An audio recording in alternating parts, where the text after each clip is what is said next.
જય સ્વામિનારાયણ. સહજાનંદ વિદ્યાલયના video lecture શિક્ષણમાં આપ સર્વ વિદ્યાર્થી મિત્રોનું સ્વાગત છે. ધોરણ 12 રસાયણ વિજ્ઞાન પ્રકરણ 7.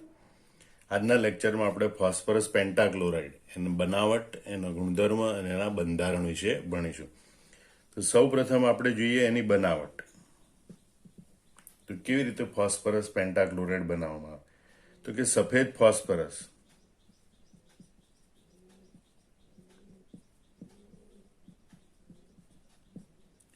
એની શુષ્ક ક્લોરીન વાયુ સાથે, શુષ્ક ક્લોરીન વાયુના વધુ પ્રમાણ સાથે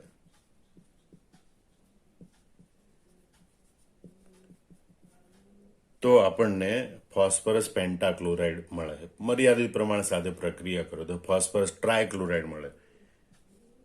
P4+Cl2 વધુ પ્રમાણ, it gives PCl5. અહીં 4 ફોસ્ફરસ એટલે અહીં 4 લખવા પડે. 5 ચોક 20 ક્લોરીન થઈ જાય તો અહીંયા 10 લખવા પડે. 10 દુ 20 ક્લોરીન કરવા માટે. આમ P4+10Cl2 gives 4PCl5. સફેદ ફોસ્ફરસની વધુ પ્રમાણમાં શુષ્ક ક્લોરીન વાયુ સાથે પ્રક્રિયા કરવામાં આવે તો ફોસ્ફરસ પેન્ટાક્લોરાઇડ બને છે. બીજી પ્રક્રિયા છે કે સફેદ ફોસ્ફરસ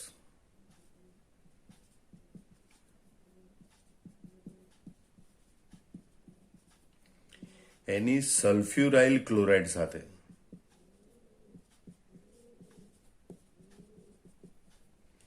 સલ્ફ્યુરાઇલ ક્લોરાઇડનું સૂત્ર યાદ રાખજો, SO2Cl2.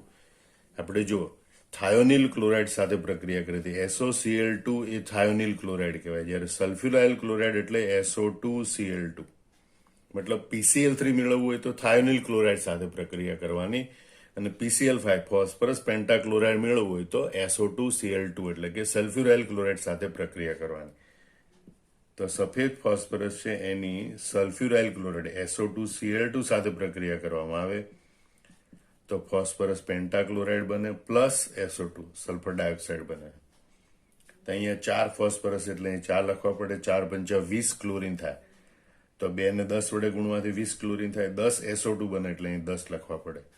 1 10 4 10 એ રીતે પણ તમે યાદ રાખી શકો. આમ સફેદ ફોસ્ફરસની સલ્ફ્યુરાઇલ ક્લોરાઇડ એટલે કે SO2Cl2 સાથેની પ્રક્રિયાથી ફોસ્ફરસ પેન્ટાક્લોરાઇડ બનાવાય છે. પાઠ્યપુસ્તકમાં લખ્યા પ્રમાણે ફોસ્ફરસ પેન્ટાક્લોરાઇડની બનાવટ ઝડપથી જોઈ લઈએ. સફેદ ફોસ્ફરસની વધુ પડતા શુષ્ક ક્લોરીન સાથેની પ્રક્રિયા દ્વારા ફોસ્ફરસ પેન્ટાક્લોરાઇડ બનાવવામાં આવે. P4+10Cl2 gives 4PCl5. SO2Cl2 ની ફોસ્ફરસ સાથેની પ્રક્રિયાથી પણ તે બનાવાય છે. P4+10 SO2Cl2 gives 4PCl5 plus 10 SO2. હવે આપણે ફોસ્ફરસ પેન્ટાક્લોરાઇડના ગુણધર્મ જોઈએ. પહેલો ગુણધર્મ છે તો એ સફેદ પાવડરરૂપ ઘન પદાર્થ છે. સફેદ પાવડરરૂપ ઘન પદાર્થ છે તે ભેજવાળી હવામાં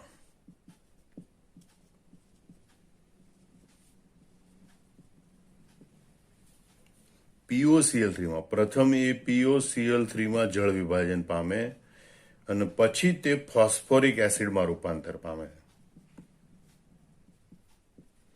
મતલબ કે ભેજ સાથેની એની પ્રક્રિયા 2 તબક્કામાં થાય. શરૂઆતમાં તે ફોસ્ફરસ ઓક્સો ટ્રાયક્લોરાઇડમાં રૂપાંતર પામે અને ત્યાર પછી એની આગળ ભેજ સાથે એટલે કે પાણી સાથે પ્રક્રિયા થાય તો ફોસ્ફોરિક એસિડ બને છે.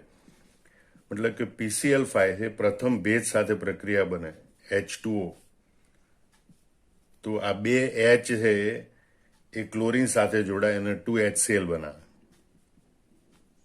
બરોબર. અને ઓક્સિજન છે એ આ ફોસ્ફરસ પેન્ટાક્લોરાઇડમાં જોડાય. એમાંથી 2 ક્લોરીન ગયા એટલે 3 ક્લોરીન વધે, એની સાથે એક ઓક્સિજન જોડાય. મતલબ ઓક્સિજન અહીંયા જોડાય અને 2 ક્લોરીન H સાથે જોડાય. આમ ફોસ્ફરસ ઓક્સી ટ્રાયક્લોરાઇડ બને પ્લસ 2HCl એટલે PCl5 plus H2O gives POCl3 plus 2HCl. હવે જે આ POCl3 બન્યું એ પાણીના અણુ સાથે પ્રક્રિયા કરે. આગળ પ્રક્રિયા કરી H3PO4 ફોસ્ફોરિક એસિડ બનાવે પ્લસ HCl. આ 3 ક્લોરીન છે એટલે અહીં 3 HCl લખવાનું, 3 ને 3 6 હાઇડ્રોજન થઈ ગયા એટલે અહીંયા પણ 3 દુ 6 હાઇડ્રોજન. આ રીતે 13 એ પ્રમાણે સંતુલિત સમીકરણ યાદ રાખવાનું. આમ ફોસ્ફરસ પેન્ટાક્લોરાઇડ એ સફેદ પાવડરરૂપ ઘન પદાર્થ છે. ભેજવાળી હવામાં તે પ્રથમ ફોસ્ફરસ ટ્રાયક્લોરાઇડમાં રૂપાંતર પામે અને ત્યાર પછી આગળ પ્રક્રિયા થઈને ફોસ્ફોરિક એસિડમાં રૂપાંતર પામે છે. બીજો ગુણધર્મ જોઈએ, એને ગરમ, એટલે કે એને ગરમ કરવામાં આવે ત્યારે પ્રથમ તે ઉર્ધ્વપાતન પામે છે. મતલબ કે આ ઉર્ધ્વપાતી પદાર્થ છે, ઘન પદાર્થને ગરમ કરીને સીધા વાયુમાં રૂપાંતર પામે તો એને ઉર્ધ્વપાતી પદાર્થ કહેવાય. તો ફોસ્ફરસ પેન્ટાક્લોરાઇડ એ ઉર્ધ્વપાતી પદાર્થ છે. પરંતુ વધારે ગરમ કરવામાં આવે તો એ વિઘટન પામે છે અને ફોસ્ફરસ ટ્રાયક્લોરાઇડ અને ક્લોરીન આપે છે. મતલબ PCl5 એને વધારે પડતી ગરમી આપવામાં આવે એટલે કે વધારે પડતો ગરમ કરવામાં આવે તો તે વિઘટન પામી PCl3 પ્લસ Cl2 ફોસ્ફરસ ટ્રાયક્લોરાઇડ અને ડાયક્લોરીન વાયુ એમાં રૂપાંતર પામે છે. પ્રથમ તબક્કે તે ઉર્ધ્વપાતન પામે, મતલબ કે સોલિડ હોય એમાંથી સીધો વાયુમાં રૂપાંતર પામે. પણ વધારે ગરમ કરવામાં આવે તો ફોસ્ફરસ પેન્ટાક્લોરાઇડનું વિઘટન થઈ ફોસ્ફરસ ટ્રાયક્લોરાઇડ અને ક્લોરીન બને છે. ત્રીજો ગુણધર્મ જોઈએ, OH, મતલબ કે તે OH સમૂહ ધરાવતા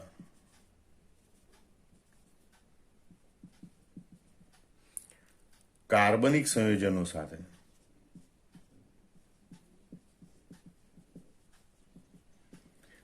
પ્રક્રિયા કરી અને તેને ક્લોરોવ્યુત્પન્નમાં એટલે કે ક્લોરીન ધરાવતા સંયોજનોમાં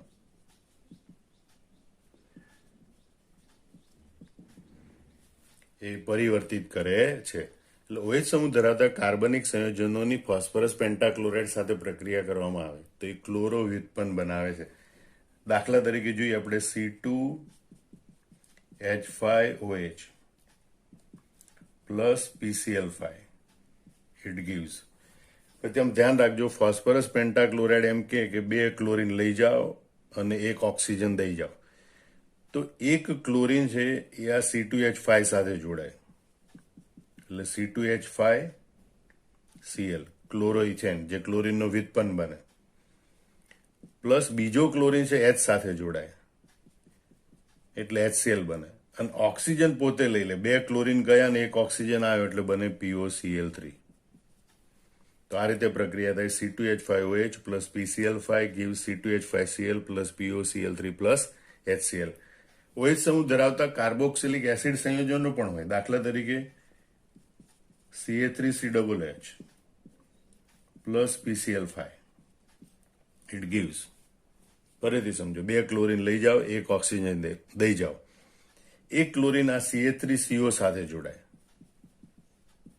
Ca3COCl એસિટાઇલ ક્લોરાઇડ અથવા આને કહેવાય ઇથેનોઇલ ક્લોરાઇડ બને.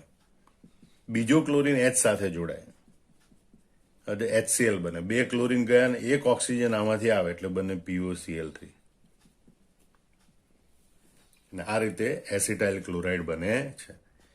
આમ તમે જોઈ શકો OH સમૂહ ધરાવતા કાર્બનિક સંયોજન એમાં OH સમૂહનું વિસ્થાપન ક્લોરીન વડે કરી અને ક્લોરીનયુક્ત સંયોજનો એટલે કે ક્લોરોવ્યુત્પન્ન બનાવવાના હોય ત્યારે ફોસ્ફરસ પેન્ટાક્લોરાઇડનો ઉપયોગ થાય છે.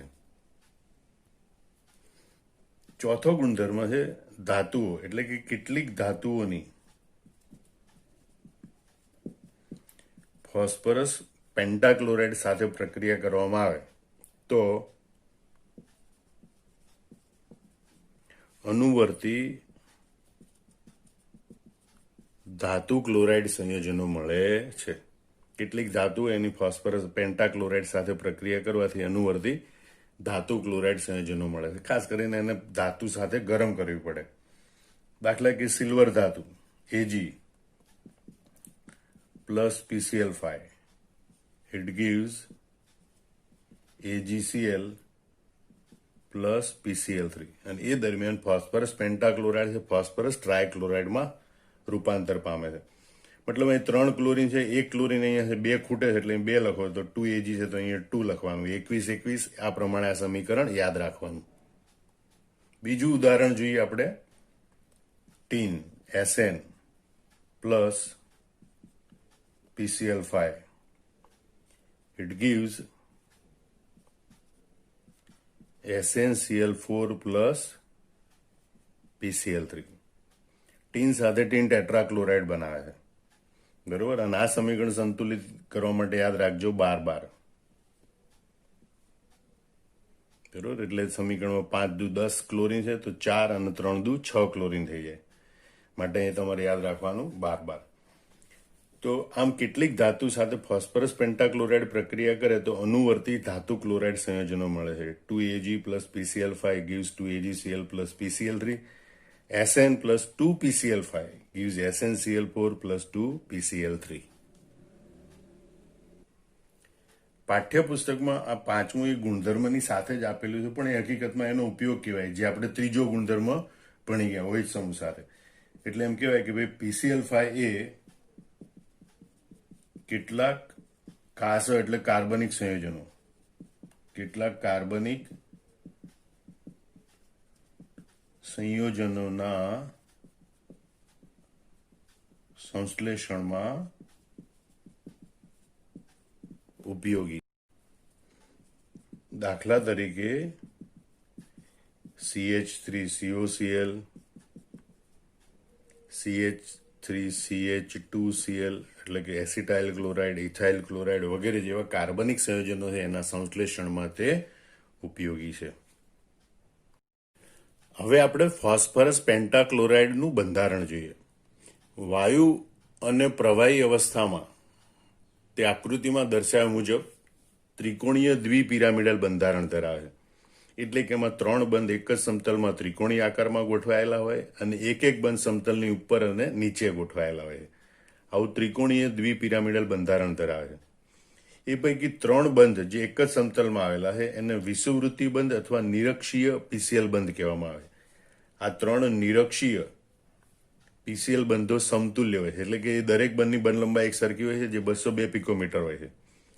જ્યારે 2 અક્ષીય બંધો એટલે કે ઉપર અને નીચે લંબરૂપે આવેલા બંધો છે એ નિરક્ષીય બંધો કરતાં લાંબા હોય છે, જો કે દરેક બંધની બંધ લંબાઈ 240 પિકોમીટર હોય.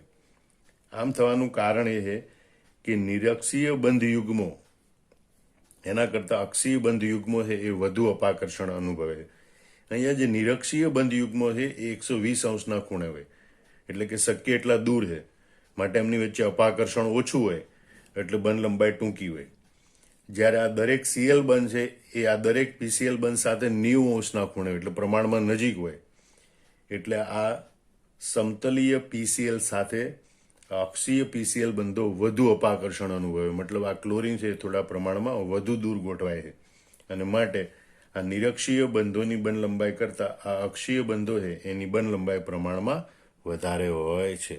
આમ આ આખો જવાબ તમારે બરોબર મોઢે કરી નાખવાનો અને પછી જાતે નોટબુકમાં લખી નાખવાનો. ફોસ્ફરસ પેન્ટાક્લોરાઇડ એની બનાવટો લખવાની પહેલાં મોઢે કરીને, પછી એના ગુણધર્મો લખવાના અને પછી ઉપયોગ લખી અને એનું બંધારણ સમજાવવાનું. જય સ્વામિનારાયણ.